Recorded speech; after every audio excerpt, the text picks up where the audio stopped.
ஆற்றல்களை அவனுக்கு தெரிவிக்கும் அற்புத சாசகமே.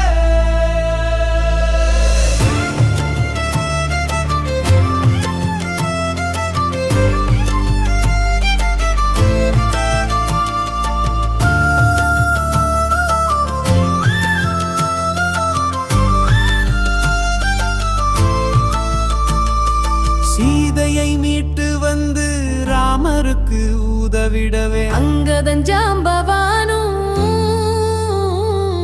சுக்ரீவன் படை தரவே அனுமனின் தலைமையிலே வானர படையுடனே விரைந்தனரே. அடையாளமாகவே தன் விரல் மோதிரத்தை அனுமனிடம் ராமருமே கொடுக்கின்றார்.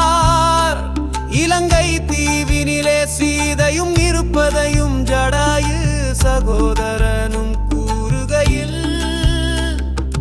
அனுமன் ஒருவனே கடல் தாவும் வீரனென இலங்கைக்கு சென்று வர அனுப்பினரே உடனே.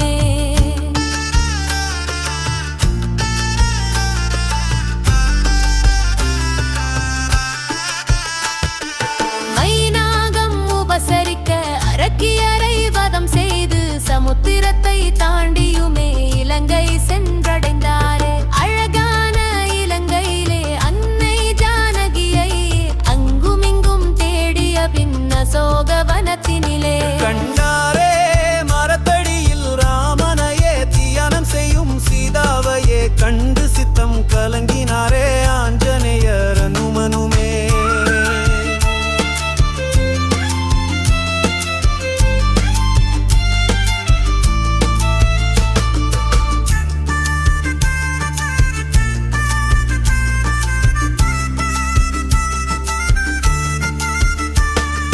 ஜெயராமன் சரிதம் சொல்லி கணையாழி தன்னை கொடுத்து சூடாமணி பெற்று கொண்டார் சுந்தர ஆஞ்சநேயர். அன்னையின் கண்ணீர் கண்டு அரக்கர் மேல் கோபம் கொண்டு அசோகவனம் அழித்ததுடன் அனைவரையும் ஒழித்தாரே. பிரம்மஸ்திரத்தினாலே பிணைப்பட்ட ஆஞ்சநேயர் ராமனின் பெருமை சொல்ல வெகுண்டான் ராவணனுமே.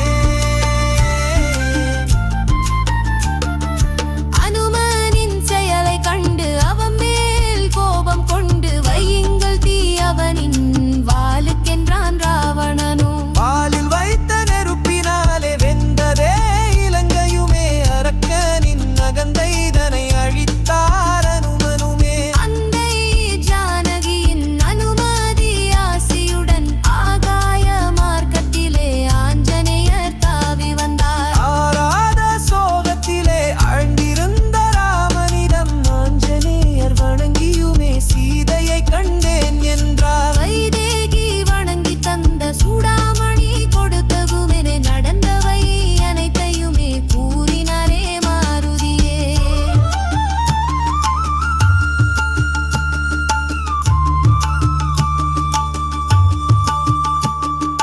மனம் மகிழ மாருதியை மார்போடனைத்து ராமர் மைதிலியை சிறை மீட்க மறுகணம் சித்தமானார். ஆழ்கடலில் அணையை கட்டி அனுமானும் இலக்குவனும் அழித்திட்டார் ராவணனை சிறை மீட்டார் சீதையையும். அயோத்தி சென்று ராமருமே அகிலம் புகழ ஆட்சி செய்தார். ராமனை சரணடைந்தோர்க்கு அவன் அருள் எந்நாளும் உண்டு.